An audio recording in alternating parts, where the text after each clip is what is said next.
Okay. All right, here we go. Hey everyone, good evening. Welcome to Connecticut Business Mastermind, the March edition. And tonight we're going to be hearing from my co-sponsor of these events, Robert LaFrance. Robert, don't call me Bobby LaFrance, as I like to call him. Just kidding. And he offers real estate and legal services. And tonight he's going to be talking about how to tell your story so people will listen, which is a skill a lot of us, even if we could tell someone our story, we don't really know how to express that, especially when it's our own story. It's an important skill to have, important tips to get from him, and I think he's a great person to give it. He's also the star of One-on-One with Robert in a Onesie. Woo! So catch that on TikTok and Instagram because that is always something that motivates me. You're always learning something, and it's just a lot of fun. And it's a great way to learn something. And when I say onesie, we're talking fleece, so nobody get nervous. So Robert, I'm going to let you go ahead and as soon as let's pull yourself together, man. All right, I'm going to go ahead and let you tell us how to tell our story. Oh my gosh, that was hilarious. Thank you so much for that lovely introduction. You were saying that you didn't know what to say. That was like so natural. Thank you so much for that lovely introduction. I am Robert LaFrance. You may call me Bobby if you're from New England because, some people have the accent. Um, I'm going to share my screen real quick and I'm going to go over how to tell your story so other people will listen and how this is going to benefit you, your brand, your business, and your cause. Okay, right into something. Okay, so how to tell your story so people will listen by Robert LaFrance of Houston Realty. That's my logo of the LaFrance Paradigm podcast, where we learn and share strategies for an impact, something that we would talk about things like this on. Okay, so we want to talk about becoming a confident presenter, and that is no matter where you are, whether you're in an association, a networking group, or even a parent, if you're interacting with people, you're essentially being a presenter. You're thinking about what you're going to say as you speak to people and what kind of message they're receiving in whatever type of conversation you're having, whether it's business or personal. So when we go into being a business owner and having a story and trying to increase our brand, you almost have a moral obligation to tell your story. And by almost, I mean you do, because when people who are looking for a big brother and sister are looking for someone who's doing what you're doing and they just haven't found it yet, you have the opportunity to become the inspiration for these people to either help you continue growing and moving your mission or inspire them to launch their own. And when you think about it, all business is conversation. And if we think about how all business is conversation and we're going to be a presenter in all conversation that we are moving forward, what does this do for us in our everyday life and our business? And it gives us confidence. It allows us to take action because of the words that we're choosing to share and tell in our story. It's essentially going to make us better in presentations or sales. It's going to create duplication. I even if you worked in a restaurant, I really feel as though this would be valuable to you because from the owner, the GM, the person who's being a role model or personality within the business, you're going to spread that. Like when you're happy and you're working with other people and you're having a great day, it's hard not to laugh with these people and have feel good. So you're creating good duplication when you learn to speak in a certain way and use certain words and express emotion and connect with people on a personal level. It's going to help build the momentum and passion within your movement, and everybody's going to learn how to become more independent and grow just by the way that we communicate. Doing this, when you learn how to tell your story in the structure that we're going to give you, and then you practice it and you become confident in it and you know how to handle a lot more scenarios, you're going to take this thing and you'll be like, oh, wow, this is practical in almost every scenario I am every single day. It's going to help you build unshakable belief, whether it's in yourself, your service, your product, your brand, some nonprofit you're working with, your volunteer group. This is when you look at things in this way, you're going to connect with so many people and it's going to build unshakable belief and that's going to be good for yourself and your customers and your sales. How incredible would it be if you were to share something someone has been looking for so long and you were to share it in the right way? And how will communicating effectively improve your relationships with your loved ones? Will it help empower them as they grow and make choices? How about making the feelings universal so that more people can connect with you as you talk about your story, right? And what this does is it contributes to building your personal brand. All right, there's the five S's in developing your personal brand, and you want to come from a place of service.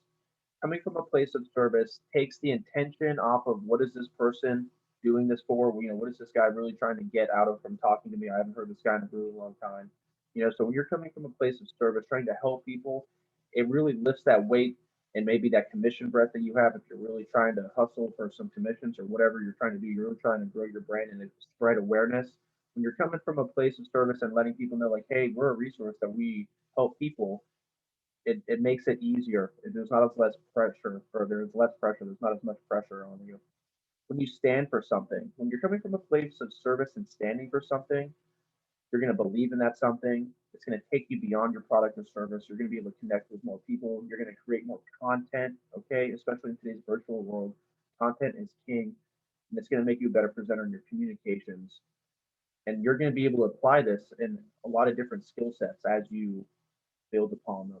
Okay, you're going to solve a problem. That's the whole part of being in the marketplace, is that you identified a gap and you're solving a problem. That's why people are in business, and by doing that, you're going to increase your personal brand as long as you're solving a problem, along with these other things.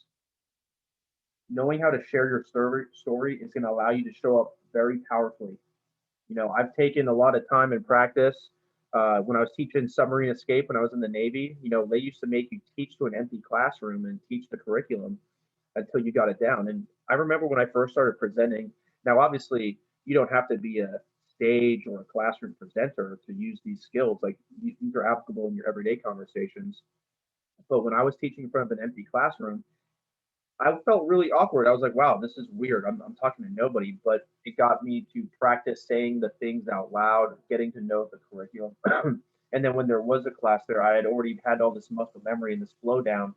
And people were like, wow, you carry yourself correctly and very well up in front. And it's just because you learn the structure behind being an instructor and what you're trying to do when you're talking about target objectives and enabling objectives and so on. So it's going to allow you to show up powerfully with enough practice, and it's allow you to be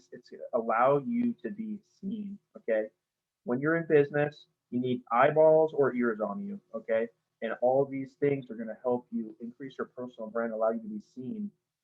So you can go on to these physical and digital stages that we're going to talk about. Most of these you're probably familiar with and you've seen them, like local meetups and networking groups such as this one, the Connecticut Business Mastermind, preview events, execution workshops, boot camp seminars, conferences, retreats, dinner events, VIP experiences. Also, if any of you are interested in organizing any of these physical meetups, like a VIP experience, I am really interested. Let's plan a trip to Thailand or something, Fiji. And then there's digital stages, and we're probably on these every single day. Social media lives, we can create challenges, 30-day challenges, webinars, association trainings. Being in real estate, there's a lot of associations around, whether it's homeowner, realtor associations, regional associations. You have the opportunity to go in and say, hey, I really like what you're doing. Can I talk to you about XYZ? Can I talk to you about how the restaurant service made saved my life, how becoming an entrepreneur has helped me level up from life's challenges, all these different things. And by creating content, going out there, giving these presentations on social or on podcasts, creating a YouTube channel, you're going to be creating more content for your brand. You're going to be able to share your story, allowing people to connect with you on the emotional level. And you're going to create what's called a warm market. Okay. When you're in business for yourself, it's all about nurturing and farming and creating a warm market for a target audience that you want to, provide a product or service to.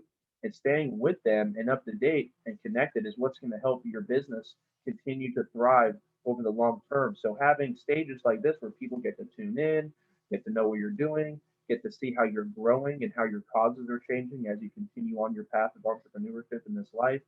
People are going to stay in your warm market. So when you do reach out to them or they do need you for your product or service, they're going to be like, oh, yeah, I know that one person who helps me with that thing. Okay. And not to mention, a lot of these are additional streams of income when done properly. All right. So now that we've kind of talked about why it's important to learn how to tell your story, what kind of person you're going to become, how your business is going to be valuable now that you know this in your everyday life communication. We're going to talk about the structure, okay? And this is meant for you to do it as I discuss it and try to put it all together. All right. So the part one is your background. You want to introduce yourself and where you're coming from. And you can apply this structure in anything, whether your partner did something that upset you and you're having a feeling about it. This is something that you can apply in your business negotiations and every single day life. It's really exciting.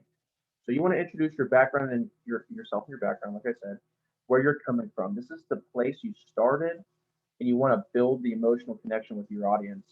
So, for example, hey, my name is Robert LaFrance. I'm from East Haddam, Connecticut, and I want to share my short story with you.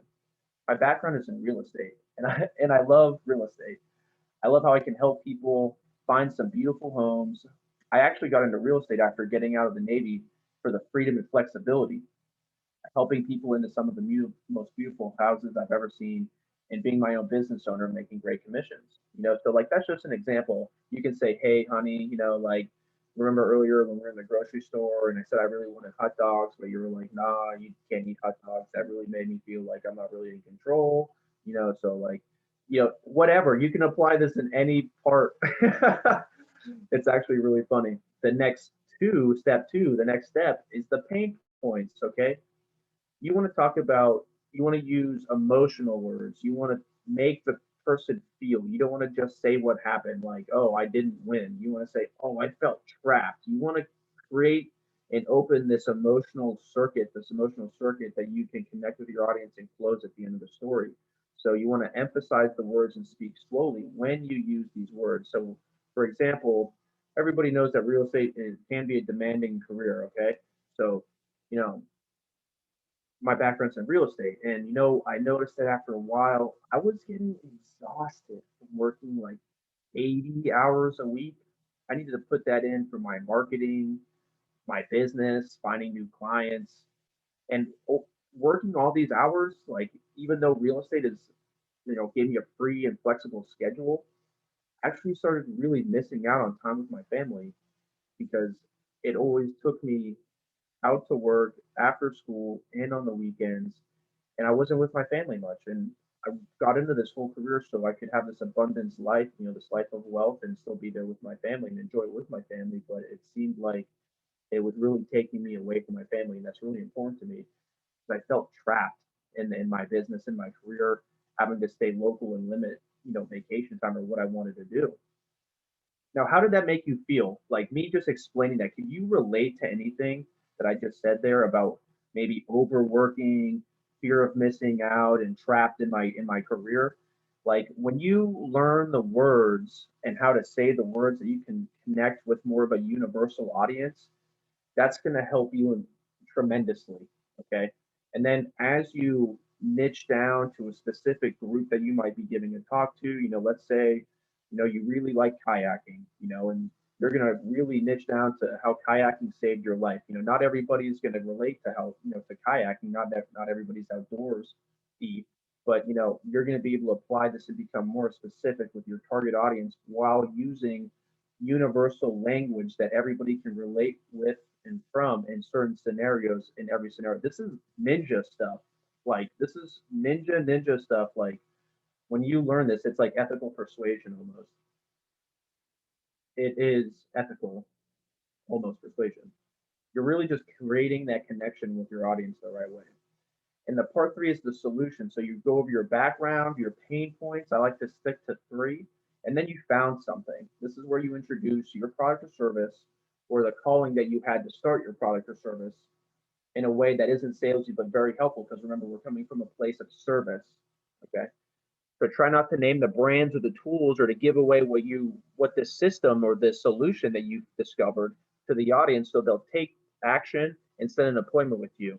All right. You want to wake up to a calendar booked of appointments. Business is a lot more fun when you wake up to appointments versus chasing them. All right.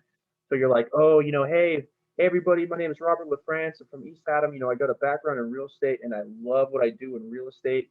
But after a while, I really noticed that I was working like 80 hours a week, and that really took me away from my family. And I'm a really big family guy, so I really started missing out on nights and weekends with my family. Like, I got out of the Navy so I could be with my family more. And now in real estate here locally, I'm still missing time with my family.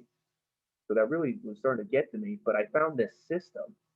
And I found this system where I was able to structure resources and leverage partners into my business where I could still focus on the important parts of my business and live a life that's more on my terms, giving me more control in such a hustle and bustle career. So do you see how I kind of took us down this story? How about my background? You're kind of getting to know me. Oh wow, I'm a human being. I felt these three things in these areas, but then I found something. By the end of that solution, did I kind of pique your interest? Were you curious as to what my solution is, and you kind of want to hear more? That's good. That's what you want to do. This is where we close the loop. I told you that we kind of want to open up an emotional circle, emotional loop to connect with your audience and then provide a solution to close that. That's what we're going to do here on this part four, where you're talking about what you're looking forward to. I've even used this structure in court. I have used this in court. I'm not going to lie. Okay. And it works because it connects with people. You can get this done within like 30 seconds, 2 minutes. It's all depending on your scenario. So here we are closing the loop. And now that I created this system to leverage my daily tasks, I get to forward to not being exhausted with my family and not missing out. I get to really be there for my monumental moments. And being a dad is really important to me. I want to be the dad that goes to school and goes to the plays and stuff like that, and the parent teacher conferences. And most importantly, I'm really excited about living a life on my terms and values and not being controlled by my business, and really be able to be a business owner, getting to travel, becoming financial free, and I'm doing pretty good as of right now. So I'm really looking forward to sharing this with you. Now, if you were to put that all together in a more smooth, streamlined way, you would be ready for your call to action. It's like the hook story close. That's another structure that we use in marketing. When you do this story, you've opened that loop, you've connected with your audience. Now they're like, oh my gosh, what's this system? What's this service? What was this solution that you found? And how is it going to help me? I wonder if it's going to help me. Can you help me? And then you just say, if you'd like to learn more about how to set up a system like I did, fill out the card in the back and set up an appointment. And then you go. You get to be the consultant or the person that you position yourself to be, whether it's you're in a relationship talking about what you want moving forward and how words hurt you earlier in the day, or if you're trying to connect with an audience of 200 people that are interested in losing, weight in 32 days on a keto diet or anything like that. Okay.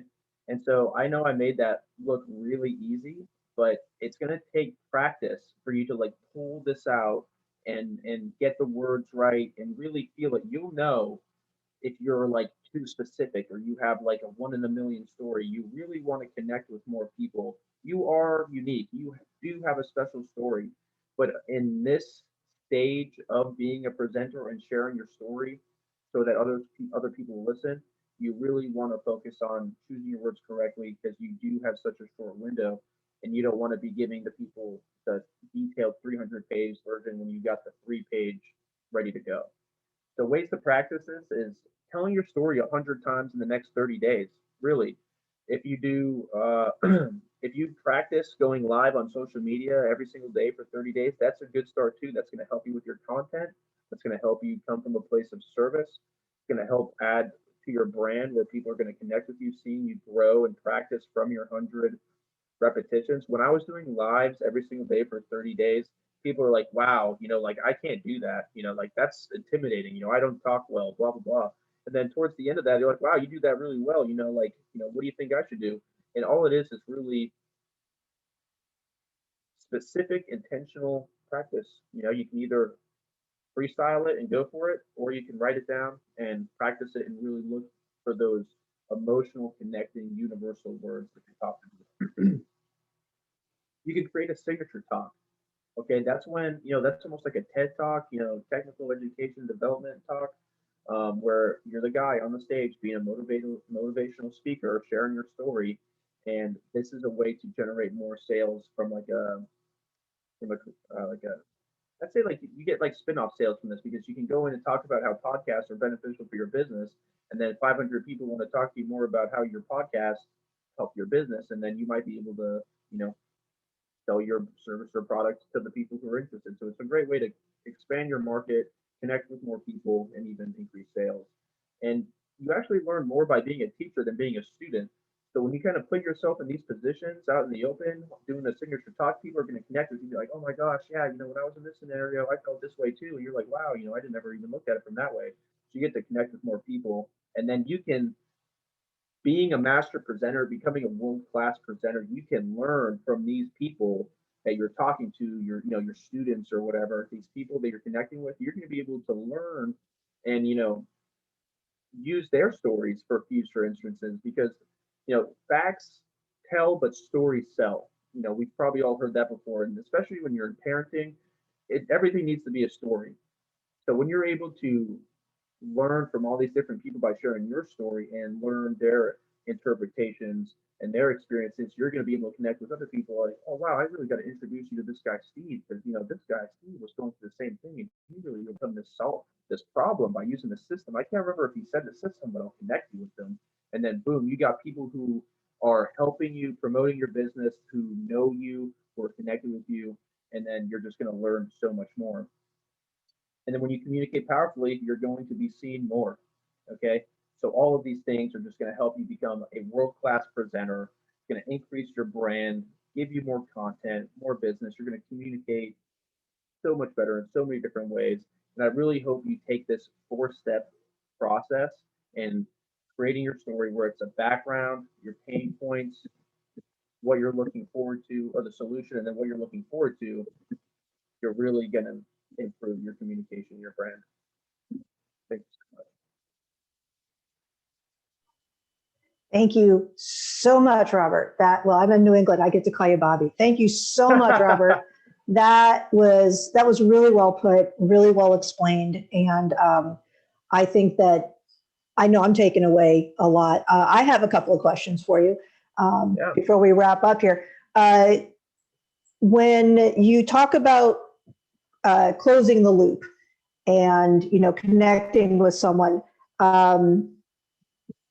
do you find that people are coming back to you and saying, okay, so you told me that there's a structure, and they're coming up to you or they're contacting you after and saying, listen, this is why I want the appointment, because this is what connected with me. I'm trying to get this out correctly, but basically it's, what are you hearing after these talks? Are you getting someone who says, listen, I just want you to tell me the structure that you have? Or are they saying, hey, this is the part that connected with me, and tell me how this is going to work for me? What kind of reaction are you looking for, or have you just found that you get? Okay, so it sounds like you're asking me what kind of feedback do I get when I'm talking about creating your story. Like, people who are interested in making their story, and how do I handle that feedback? Or well, when you talked about the call to action, and I'm not asking correctly because I write very messy notes while you're talking, but and walking. So when somebody gets to the end of the talk and they've heard you talk about closing the loop, and they've heard about making a connection, they're also connecting with you because this is a struggle they had. So are they coming to you and saying, this totally hit a nerve with me, I'm having the same problem, just teach me how to do it? Or is it more, and I ask this for a reason, is this more of an emotional, gee, I really felt that. I felt that. It wasn't just that you were giving me some dry business talk. Are you seeing an emotional connection even in this kind of a program? Yes. When that structure is done correctly and not salesy, like there's a difference between like a sales pitch and then having like a background and story like this. And people pick up on that with the intention and then the words that are used. That's why it's like universal emotional words for the language. Those are like 3 words that I think I said a few times. But yeah, no, to answer your question, most cases it's people saying like, wow, like that really hit me too. I think you've even said that to something like that before on my live talk on Instagram. I think I was doing a live and I was talking about some of my experiences growing up and stuff like that, being a young man.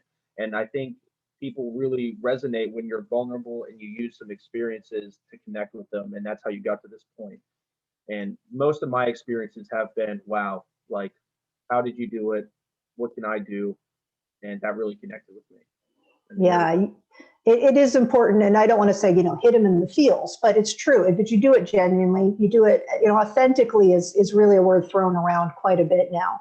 But I agree that if you genuinely tell people how you've experienced something. You don't have to give them your whole life story if you don't feel comfortable with it, but saying, I have experienced a struggle in, or I have experienced that, that really does speak to people. I absolutely agree. And I think you put that really well. How do Now, people get a hold of you and find you online and to set up an appointment? perfect. Yeah. So you can Calendly. Okay, Calendly is the best way to set up an appointment. And that's just calendly.com/Robert LaFrance, or you can find me on La, excuse me, LaFrance Life on Instagram, TikTok, and Robert LaFrance on Facebook. Okay, we'll put Best ways those to in do that. the notes too, the show notes. I do want to add, because you were talking about hit him in the fields. Now, when I first learned this exercise, I was in a group of people, and I want to clarify that this isn't like whip out all your like horrible experiences in your life to like, because when you're presenting people, like think about whether it's an association talk, or it's a workplace talk, or it's a meeting, something like that. You don't want people feeling drained when you stand up there and give your talk. You know what I mean? Like if you were coming from a really tough position, a lot of people can relate with what it's like to be in a tough position. It might not be living in a car for 6 months as you're trying to bounce back from some experience. It can be. That's why we talk about using the feelings, and like, man, I was in this really poor position where I felt this way and that way, because everybody can relate to that. You want to feel people charged. People want to feel charged and ready to take action at the end of the event, not like, wow, that was like a drama movie. Someone should write a book because this guy might be onto something. Like, I hope I that's just something that I wanted to clarify.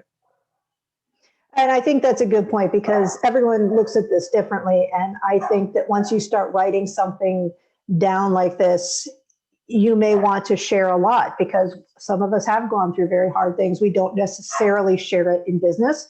But I know for myself, if I'm talking to someone about why it's a great idea to outsource their marketing with me, it's time consuming. It's a struggle to come up with content, but I love doing it. And most people don't. And usually people immediately say, oh, I hate that part. So yes, that's exactly the kind of thing you're talking about here. Unless there's a specific context where you want to get up and talk about growing up a certain way or dealing with something in your life. There's plenty of very, very good platforms for people to share that and should. And so if someone in this group and watching this replay is looking for a place to share that kind of story, because that's what they're doing, these are all still really good tips. But for selling a business and selling an action, yes, you're right. You pull it back a little bit unless it's appropriate. But it applies to both. It absolutely applies to both. And I think you gave a very good talk. I love when you talked about how they made you get in front of an empty classroom. Practice, practice, practice. With content writing and copywriting, an hour of writing is 5 hours of editing, and an hour of a script writing is 10 hours of practice to get it exactly right and to get it down where you want. So you're absolutely right with that. I can't agree more. And I need these reminders just as much as everybody else does. So It's crazy. You're talking about edits and revision. Like it'll take me, depending on the context of the email, but like, yeah, I put thought into my emails now. Like I'll just like I'll throw them out there and I'll read them and I'll be like, okay, is that how I want it to sound? Is that the way that what I mean? Like what used to take me 10 minutes, like, oh, just whatever, send it, to like, oh wait, no, let's put this together. yeah, that's actually the subject of one of my weekly videos I'm working on right now, because back in retail, in e-commerce, we used to say, would you read this? Does it sound rude? And then we finally realized if we have to ask someone if it sounds rude, it probably needs to be edited. You're under so much pressure to get so much done. And Yeah. You're right. You have to look at it. You can't just impulsively put up an Instagram video necessarily. Even if you impulsively make it, you want to look at it before it goes up. You want to preview. So, make sure that onesie's on right, make sure your hair is done, whatever it is that you got to do for you. So this has been awesome. Is there anything else you want to add or talk about? Do you have anything coming up? Any other speaking gigs right away? And I know everybody's kind of stretched out on those right now because we're waiting and waiting, but what else do you have going on? The LaFrance Paradigm podcast. If anybody's interested in collaborating or being a guest on it, I really like how podcast guests work and how the whole process works. It's really the rising tide lifts all ships with the podcast network. So um, I'm always looking forward to that. But other than that, DM me on Instagram at LaFrance Life or schedule an appointment with me on my Calendly link, also easily found at my Instagram profile. That is awesome. Okay, so my dogs are now barking, so we're going to wrap this recording part up. Perfect. Okay, there, I'm not recording. Yeah, my husband must have gone outside to go pick up the takeout because I hear the alarm going off to tell me somebody's moving, the dog